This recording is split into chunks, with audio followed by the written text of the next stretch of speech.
বাংলায় পদ্ম ফুটেছে, বাংলা হেসে উঠেছে, বাংলায় পদ্ম ফুটেছে, বাংলা হেসে উঠেছে। চোর ডাকাতের দলেরা সব গর্তে ঢুকেছে, বাংলায় পদ্ম ফুটেছে, বাংলা হেসে উঠেছে। মানুষ হৃদয় দিয়ে অনুভব করছে যে মাননীয় প্রাক্তন মুখ্যমন্ত্রী মমতা বন্দ্যোপাধ্যায়ের পতনে মানুষের মনে কতটা আনন্দ জেগেছে। মানুষের সাথে থাকতে চাই, মানুষের পাশে থাকতে চাই, মানুষের হয়ে কাজ করতে চাই। পশ্চিমবঙ্গের মানুষকে আমার করজোড়ে নতমস্তকে প্রণাম। ডায়মন্ড হারবারে চুল ছিঁড়ে মাটিতে ফেলে সে মারের দিনগুলো মনে পড়ছে। বাংলা গেরুয়াময়। আর আমার ব্যক্তিগত অনুভূতি, 3 বছর ধরে একটা পণ প্রতিজ্ঞা করা। এই দেখো মাথায় চুল গজাচ্ছে আস্তে আস্তে। প্রতিজ্ঞা করেছিলাম, একটা হিন্দি গান আছে না, যে জো বাদা কিয়া ও নিভানা পড়েগা। ল অ্যান্ড অর্ডার সিচুয়েশনটা একটু বুলডোজার বাবু মতন কাজ করতে হবে, তাহলেই হবে, নালে হবে না। বহু কাজ বাকি, সবার পেটে ভাত, হাতে কাজ, সেটাই প্রত্যয়। নিরাপত্তা আসুক, শিল্প আসুক, অর্থনীতি মজবুত হোক। এই সরকার মানুষের কাজ করবে, জনগণের কাজ করবে, জনগণের সেবার জন্য পরিবর্তন। আজ সত্যিকারে খুব ভালো লাগছে যে জনগণের সরকার আজ ক্ষমতায় এসছে। বিজেপির মতো একটি সর্বভারতীয় রাজনৈতিক দল, যারা একাধিক রাজ্যে সরকারে আছেন এবং কেন্দ্রীয় সরকারে আছেন, তারা আমার মতো একজন কম বয়স্ক যুবককে বর্ধমান জেলা, যেখানে কৃষি প্রধান এলাকা, সেখানে একটা ভাতারের মতো গ্রামীণ ক্ষেত্রে আমাকে সুযোগ দিয়েছেন, জিতিয়েছেন। মানুষ দলের কাছে কৃতজ্ঞ, ভাতারের মানুষের কাছে কৃতজ্ঞ। প্রথম দিন থেকে বলেছিলেন সরকার হবে, তো হবেই, কারণ পশ্চিমবঙ্গের মানুষ তৈরি হয়ে বসেছিল। শুধু মোদির দেখানো রাস্তা যাওয়ার যে তৈরি করা, সেটা কাজটা আদরণীয় অমিত শাহজি করে দিয়েছেন। শুভেন্দুদা আশা করি খুব সুন্দর করে চালাবেন এবং পশ্চিমবঙ্গের মানুষের আশা ভরসা পূর্ণ করবেন। নবম মুখ্যমন্ত্রী শুভেন্দু অধিকারীর অপেক্ষায় রয়েছে মহাকরণ। সেজে উঠছে মহাকরণ। তবে যতদিন না মহাকরণ প্রস্তুত হচ্ছে, আপাতত বিধানসভা থেকেই চলবে রাজ্যের সচিবালয়।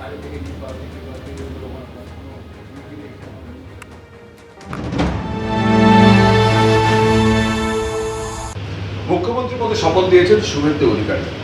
ইতিমধ্যে বিজেপি জানিয়ে দিয়েছে যে তারা নবান্ন থেকে আর রাজ্য শাসন করবেন না, তাদের নতুন গন্তব্য হবে মহাকরণ। কিন্তু মহাকরণে এখন সমস্তটা প্রস্তুত নয়। যে শুধু মুখ্যমন্ত্রী যেখান থেকে কাজ চালাতেন এতদিন, বুদ্ধদেব ভট্টাচার্য কিংবা প্রাথমিকভাবে কিছুদিন মমতা বন্দ্যোপাধ্যায়, সে ঘরও প্রস্তুত না। সূত্রের খবর, এই ঘর আমরা যেখানে দাঁড়িয়ে আছি, বিধানসভা কক্ষের মানে বিধানসভার যে কম্পাউন্ড, সেই কম্পাউন্ডের ভেতরে প্ল্যাটিনাম জয়ন্তী স্মারক কক্ষ, সেই ঘরে আপাততভাবে মুখ্যমন্ত্রীর সচিবালয় কাজ চালাবে। এই যে কনফারেন্স রুম আমরা দেখতে পাচ্ছি, সেই কনফারেন্স রুমকে বিধানসভার কর্মীরা এইভাবে সাজিয়ে তুলেছেন।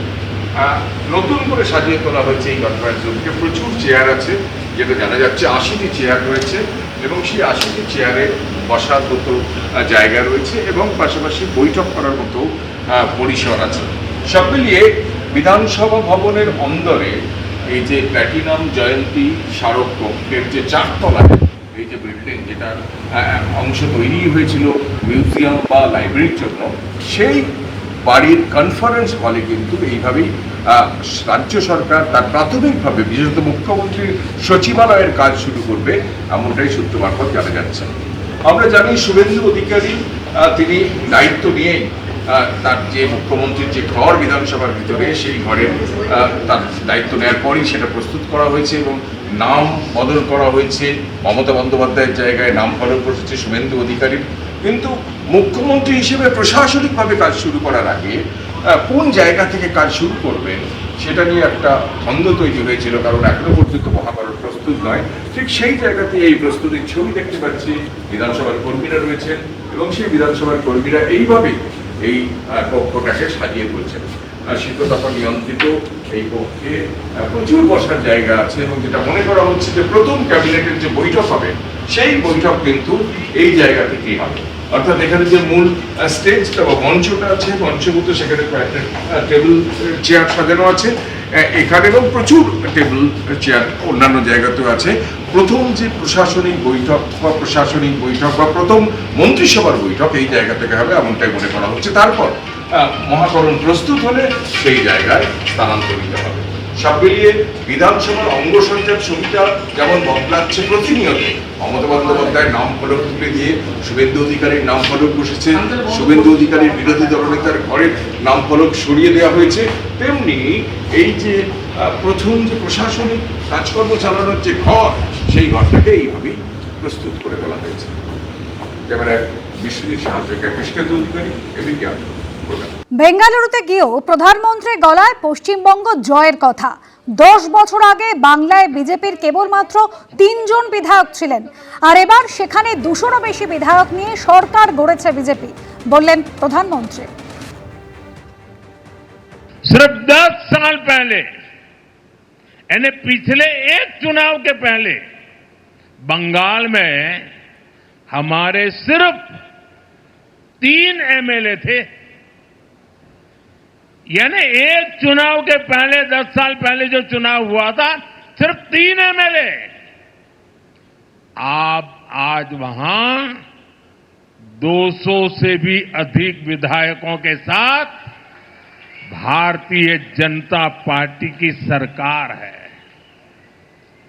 अभी केरलम में भी हम 1 से 3 एमएलए तक पहुंच गए हैं, और जब 3 पहुंच जाते हैं ना, तो वो दिन दूर नहीं जब केरलम में भी बीजेपी एनडीए की संख्या 3 से बढ़कर बहुमत के आंकड़े को पार कर जाएगी।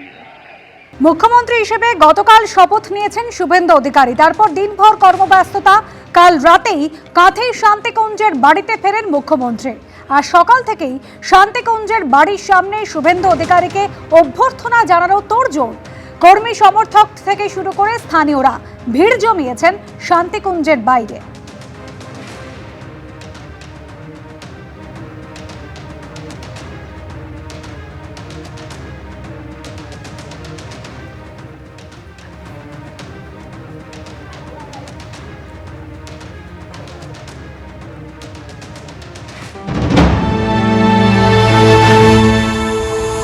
মুখ্যমন্ত্রী শান্তিকুঞ্জের বাড়িতে কালকে ফিরেছেন কলকাতা থেকে কাঁথি।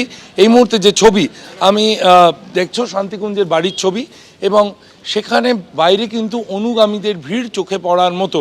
গতকালকে রাতে তিনি যখন কলকাতা থেকে কাঁথি আসছিলেন, যে ছবি একটু আগে আমরা তুলে ধরলাম, দেখলাম আমরা রানীহাটি, পাঁচলা, উলুবেড়িয়া, কোলাঘাট বিভিন্ন জায়গায় অনুগামীরা তারা তাকে ঘিরে উচ্ছ্বাস, আবেগ, এবং কোথাও তাকে মালা পরাতে লোকের ভিড়। হনুমান মন্দিরের রানীহাটিতে পুজো দিতে নামলেন শুভেন্দু অধিকারী, কোথাও আবার একেবারে মঞ্চ অবধি তাকে যেতে হলো রাত্রির 11টার পর। 12টার সময় মধ্যরাতে মহিলাদের ভিড় রাস্তায় মালা পরানোর জন্য। আজকেও বিভিন্ন এলাকা থেকে মানুষরা এসেছেন, আমি কথা বলবো। কোথা থেকে এসছেন? শালবনী জঙ্গলমহল। জঙ্গলমহল থেকে এসছেন মুখ্যমন্ত্রীকে শুভেচ্ছা জানাতে? অবশ্যই। কথা হয়েছে, দেখা হবে? হ্যাঁ, দেখা হবে। ডায়মন্ড হারবার থেকে এসেছেন, আমি যাচ্ছি একবার।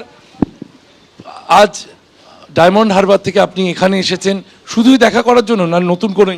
না, কোনো বিষয়বস্তু নয়, শুধুমাত্র দেখা করার জন্য এসে শুভেচ্ছা বিনিময় করতে এসেছি। কারণ উনি অনেক পরিশ্রম করেছেন, এখন সেইভাবে আলোচনা করার মতো সময় নয়। কারণ নতুন মুখ্যমন্ত্রীর দায়িত্ব নিয়েছেন, প্রচুর চাপ, বাংলাকে ভারতবর্ষের শ্রেষ্ঠত্বের আসন দখল করার লক্ষ্যে উনি কাজ করবেন, এই আস্থা, অগাধ বিশ্বাস, ভরসা আমাদের আছে। তাই এখন কোনো আলোচনা নয়, শুধুমাত্র দেখা করা। কথা বলছিলাম প্রাক্তন বিধায়ক দীপক হালদারের সঙ্গে, এবং বাইরের ছবিটা একবার শ্যামল জানাকে দেখাতে বলবো। এই যে রাস্তা, যেখানে শান্তিকুঞ্জের যে বাড়ি, অর্থাৎ মুখ্যমন্ত্রীর বাড়ি যে গলিতে, সেই গলির মুখেও কিন্তু অসংখ্য অনুগামী তারা দাঁড়িয়ে রয়েছেন। নিরাপত্তার কারণে এই গলিতে ঢুকতে দেওয়ার সময় কিন্তু ভিড় করা বারণ। আমি সরাসরি চলে যাব সেই মানুষদের কাছে যারা দীর্ঘক্ষণ জড়ো হয়ে রয়েছেন সেখানে। কোথা থেকে এসেছেন আপনারা? নন্দকুমার ব্লক থেকে। নন্দকুমার ব্লক থেকে এসেছি। নন্দকুমার ব্লক থেকে কখন এসেছেন? আমরা সকাল 7টা নাগাদ পৌঁছে গেছি এখানে। 7টা নাগাদ। কথা হয়েছে কারোর সঙ্গে? দেখা হবে মুখ্যমন্ত্রী? কিছু কথা হয়নি, কিন্তু আমরা নতুন মুখ্যমন্ত্রী শুভেন্দুবাবুকে শুভেচ্ছা এবং প্রণাম জানাবো বলে এসেছি। বিভিন্ন জায়গা থেকে মানুষ আসছেন, কেউ ডোমকল থেকে এসেছেন, কেউ ডায়মন্ড হারবার থেকে এসেছেন, এবং অনেকে নন্দকুমার থেকে এসেছেন। পূর্ব মেদিনীপুরের বিভিন্ন প্রান্তের মানুষ তারা তো আসছেনই, হাতে ফুল নিয়ে তারা জড়ো হয়েছেন কাঁথিতে শান্তিকুঞ্জের অনতি দূরে। কারণ মুখ্যমন্ত্রী যখন বেরোবেন তারা শুভেচ্ছা জানাতে চান, তারা তাদের বার্তা তুলে দিতে চান মুখ্যমন্ত্রী শুভেন্দু অধিকারীর কাছে। এবিপি আনন্দ, এগিয়ে থাকে, এগিয়ে রাখে।